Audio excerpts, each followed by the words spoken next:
So this is the box the T238 Mosfet comes in.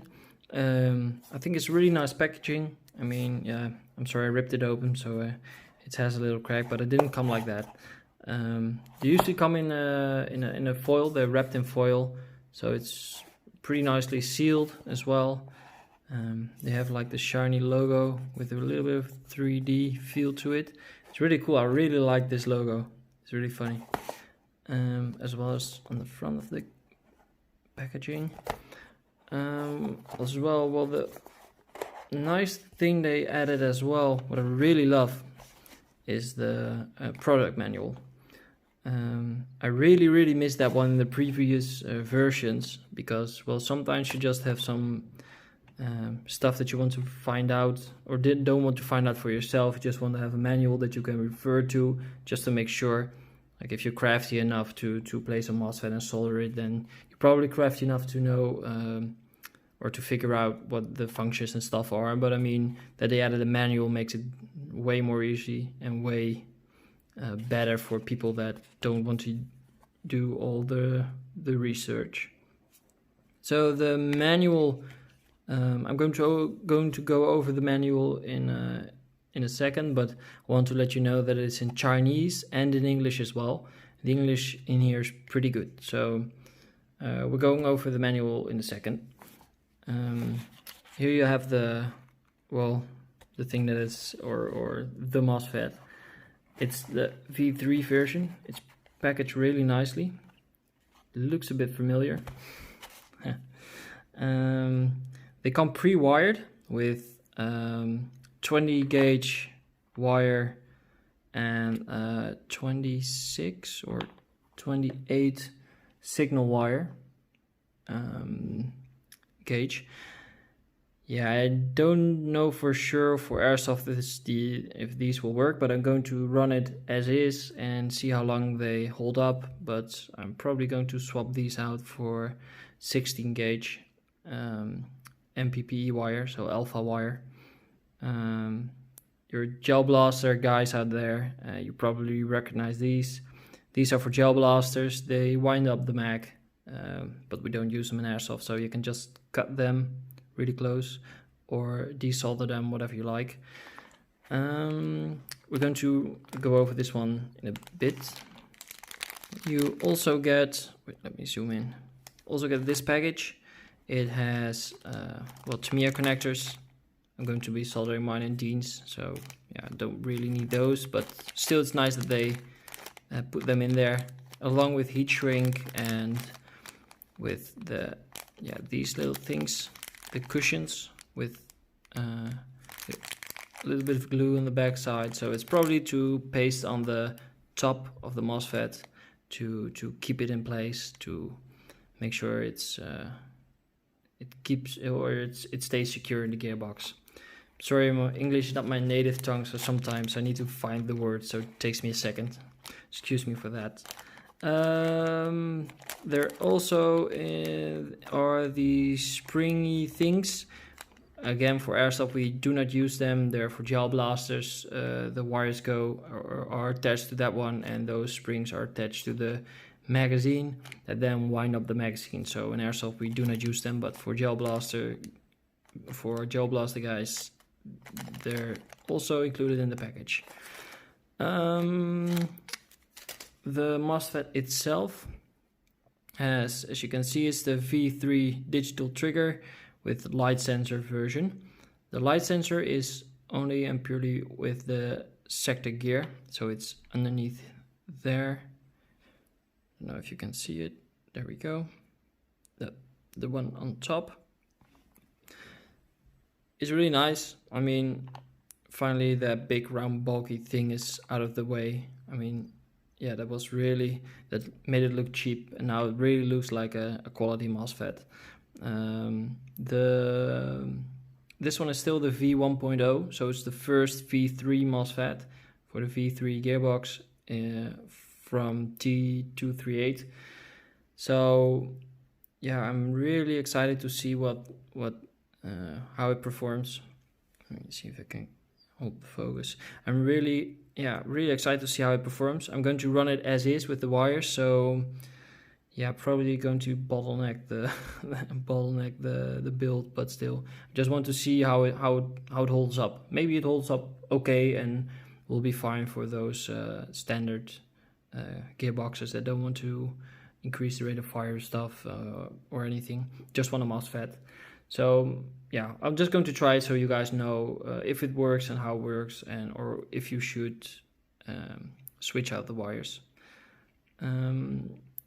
They also came separate, these two. You can, there we go. You have a top and a bottom. The top only has the, there we go, there's the optical. The lower half has the trigger mechanism. So it has two trigger switches.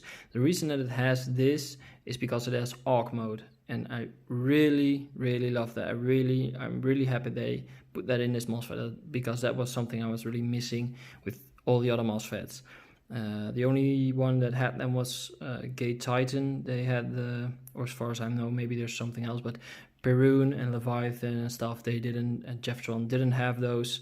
So some customers of mine had came here to with their AUG, and it didn't cycle properly on semi-automatic, so it was a hassle. So I had to deactivate the auto mode to get it to fire properly again. It was a hassle. Usually I could get it to work well, but yeah, it was or a temporary one, or they lose auto mode just to make sure that it fired in semi. So 30 euros MOSFET with AUG mode is awesome. Thank you for doing that. I'm really happy they did. Well, so now you know those are the two switches. On the back side there's another switch. This one, it's a little switch. It has to move like this, so don't worry. This one is for the selector plate. So yeah, I think that's about it on the MOSFET side that you needed to see. Okay, let's go into the manual. So this is the manual of the MOSFET. I really love that they did this. I mean, yeah, they have a lot of useful information here. It's in Chinese and in English. Tells you a bit about what the MOSFET is, what the switches are, what type of batteries you can use, maximum amperage, etc, etc. So this one is for the V2 and this one is for the V3, but the parameters are pretty much the same. Here you have the different modes which you can select with them, but well, you can read through them to see what the options are, but I think the easiest is just to look at the programming card. You can see exactly what it is that you can program. If you don't already know, you have certain type of beeps, and these beeps indicate the menu that you're in. So then you know when you're one beep and you select that one, you can, and you're 3 beeps, then it's on 14.8 volts. But yeah, so do you know how programming goes? I'm going to make a programming video as well, but well, I'm not sure actually if I'm going to. Probably.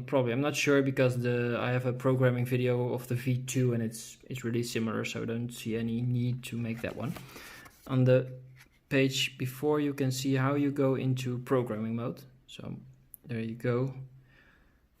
If you can pause the video to check it out, to read it if you want to, but I think it's pretty self-explanatory. So yeah, I'm going to install this one.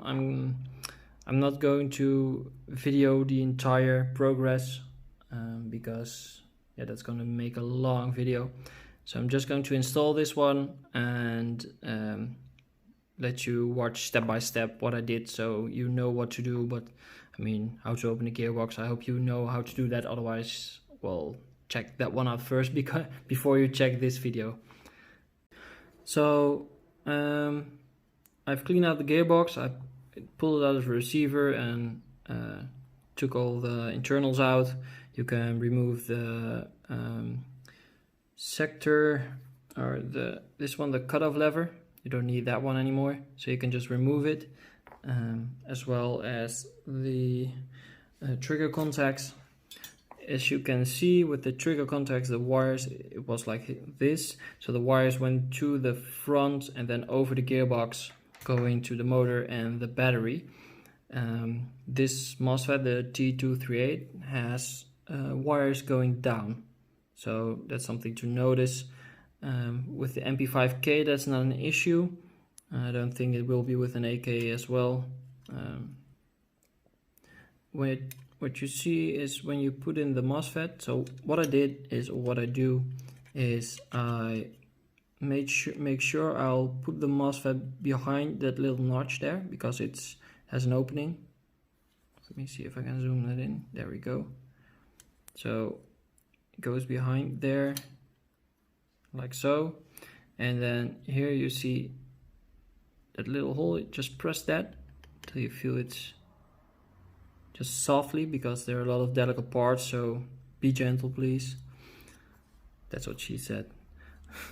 And then you can press on these ones till just softly till you think they're secure. I mean, you don't have to flatten it all the way, it just has to be secure. So then you get a screw, or the screw that's supposed to be there to hold down the cutoff lever, and then you place that one on there. It's really hard to do with the camera. God damn it. Sorry.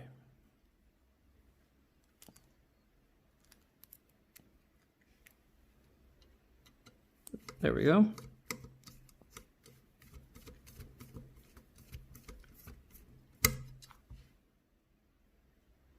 That looks secure. And now what I do, just to double check, I did this previously, but I want to show you guys how I did this. I installed the sector gear just to make sure that it spins freely, doesn't have any scraping going on the Mosfet itself. Well, there aren't any shims in there, so you hear a little bit of metal going on metal, but nothing crazy. And here's the top half of the Mosfet. I put in the dampener with the glue on top, just one, to make sure the Mosfet gets pressed down enough, but not too much. So I've installed it like this, and then this one should spin freely as well. As you can see, there is enough room, and also down there, more than enough room. What will happen in a moment, what you'll see is, get that down, when you close up the gearbox, especially with the mp5s, or at least mp5k, this one, what will happen is, well, this will keep, is a retention for the cables. So what this does, as you can see, it's on top of the Mosfet. So it isn't really an issue, but like you can see, you have like more than a millimeter of clearance, so that's fine. And it won't be pressed down, but more like this. So on this is fine, but what I did, because it was pressing down too much, or at least there was clearance, but to my opinion, I need a little bit more. So what I did was I flattened out this part, so it still has some retention, but doesn't push the Mosfet too much down that it will damage the optical sensor. So that's that. What I'm going to do now is going to put in the gears, and then I'll play or fix the wires. So these three go underneath here, and then you have one black one going to the motor, and these two out of the way, and the red one going down from here. So you have three wires from that position, from the right of the Mosfet, and there are going to be three wires. One is going, or sorry, two are going across. Really hard to do with the camera. I'm going to put them here and then show you what I mean. There we go. So these are for the motor, the connectors as well. Let me zoom out. These are for the motor, for the connectors, and these are for the, well, Tamiya or Dean's connector. I highly recommend Dean's connectors, but yeah, if you really want to run the Tamiya, you have the Tamiya one. I wouldn't recommend it again, but yeah, if you want to run it, just install those. I'm probably going to bundle this with heat shrink, so it's bundled together so it looks neat. But that's all after installation to see how much length I need. So I'll see you guys in the next part. So as you guys can see, I reassembled the gearbox. Everything's in. The T238 Mosfet in. Everything works, or well, at least I have to check if it works, but everything's in, so it should work. What I wanted to show you guys before I put it in the receiver is I put some tape on here. I did this because the signal wire is pretty thin and it could get stuck underneath the trigger. So what could happen is that the signal wire gets underneath the trigger and then maybe gets damaged, or well, you just don't want that. So I could have used heat shrink, but I had to cut the heat shrink off of there and had to reroute the heat shrink, and I didn't feel that was necessary, so I just put a little bit of tape, way easier. What I'm going to do is I'm going to heat shrink this bit because it goes to the battery, and usually you mess around with that, so it needs to be protected. Underneath here are the two motor connectors. Because of the mp5k, it goes in one hole, so it just goes down here. So I put the two wires for the motor connector on the slot here, so it keeps it in place. I was thinking about not doing that, but the wires get tangled up a bit inside the receiver and didn't want that, so I used this method, and I think it's pretty clean, pretty neat. So after that, these are going to go into the heat shrink and will be sitting like that. What I also wanted you guys to show you guys, is the switch for the selector. What usually happens is when it's on safe, you can see it locks the trigger. That's pretty good. And then when it goes into semi mode, it should be free and not hitting the switch, but in my case it does a little bit. It's usually with an mp5k. Something that happens on a Titan as well, so you can recalibrate it. But anyway, what you need to do is you cut a little bit of the selector plate. Let me see, this bit, just a little bit, so it doesn't, or it engages the selector, or I'm sorry, the switch on the Mosfet a little later, so it keeps on semi mode. But I'm going to double check if this is the case when I switch it, so I have to put it in the receiver, double check if this is the case. If so, I'm going to Dremel out a little bit of the selector switch, and then it should be good. Not too much, just go like itty tiny bits at a time, because you don't want to mess up your selector switch, because you have to buy another one, and it's a waste of money. Okay, so I'm going to solder some Deans and put some heat shrink on the wires and install it in the receiver and see if it works, how it works. So yeah. Okay guys, so I assembled the mp5k. Only thing is, when assembling it, because of the trigger, I mean the mp5k trigger is a pain in the ass to get in, especially on old gearboxes. When they have a little bit of wear on them, it just won't stay into place. So I damaged the switches, or one of the switches. So I was trying to, because of the AUG mode, it has two switches for the trigger. I tried to move the second switch, because you don't really need it in the MP5, to the first one, only yeah, it didn't work. So unfortunately I wasn't able to test it completely assembled.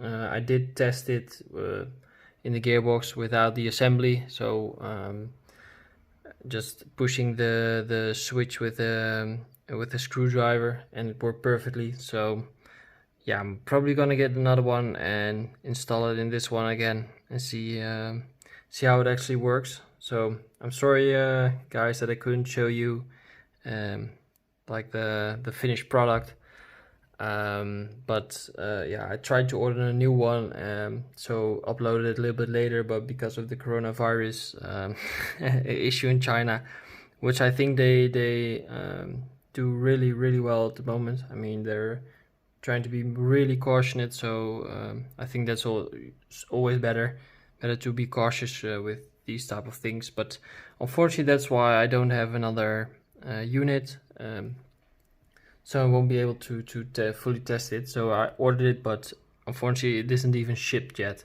I ordered it like 2 weeks ago. So yeah, when I get it in, maybe I'll do an extra video on the functionality and maybe the programming. I mean, yeah, you now get a nice manual, so you probably won't need that video, but still, maybe some of you guys like it. Thank you for watching the video, and I hope it helped. And if you're missing something or want something to know, just add it in the comments. I'll try to do another video or help you out in the comments. Take care, guys.